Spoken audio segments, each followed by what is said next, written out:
Crypto വേൾഡിലെ ഏറ്റവും exciting ആയ രണ്ട് ട്രെൻഡ്സ് ആണല്ലോ NFT ആൻഡ് DFI. എന്താണ് actually NFT and DFI?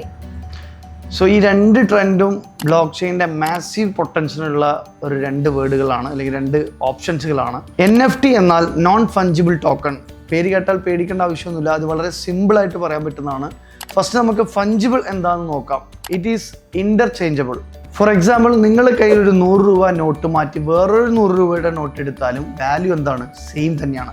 But non fungible means നമുക്ക് എക്സ്ചേഞ്ച് ചെയ്യാൻ പറ്റാത്തതാണ്.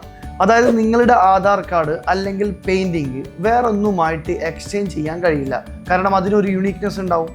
സോ NFT എന്ന് ഒരു ഡിജിറ്റൽ സർട്ടിഫിക്കറ്റിൻ്റെ ഓണർഷിപ്പാണ്. ഒരു ഡിജിറ്റൽ ആർട്ടിൻ്റെയോ വർക്കിൻ്റെയോ മ്യൂസിക് ക്ലിപ്പിൻ്റെയോ അല്ലെങ്കിൽ ഒരു വെർച്വൽ ലാൻഡിൻ്റെയോ ഒക്കെ ഓണർഷിപ്പ് ഇതുവഴി നമുക്ക് പ്രൂവ് ചെയ്യാൻ പറ്റും. Next is DeFi, decentralised finance. ഇതിൻ്റെ ഗോൾ വലുതാണ്. നമ്മൾ സാധാരണ ബാങ്കുകളെയും മറ്റ് ഫിനാൻഷ്യൽ ഇൻസ്റ്റിറ്റ്യൂഷനെയും ആശ്രയിച്ചാണ് ലോൺ എടുക്കുന്നത്, അല്ലേ? മണി സേവ് ചെയ്യുന്നതും ഇൻഷുറൻസ് എടുക്കുന്നതും ഇതൊക്കെ നമ്മൾ എന്താ ഒരു ബാങ്കിനെ ആശ്രയിച്ചിട്ടാണ്. എന്നാൽ DeFiയുടെ ലക്ഷ്യം ഫിനാൻഷ്യൽ സർവീസ് എല്ലാം ഒരു മിഡിൽ മാൻ ഇല്ലാതെ ബ്ലോക്ക് ചെയിൻ വഴി ലോകത്ത് എവിടെയുള്ള ആൾക്ക് വേണമെങ്കിലും ആക്സസ് ചെയ്യാൻ പറ്റുന്നതാണ് DeFi എന്ന് പറയുന്നത്. സോ ഇത് രണ്ടും ബ്ലോക്ക് ചെയിൻ്റെ വളരെയധികം പൊട്ടൻഷ്യലുള്ള ഒരു ട്രെൻഡാണ്.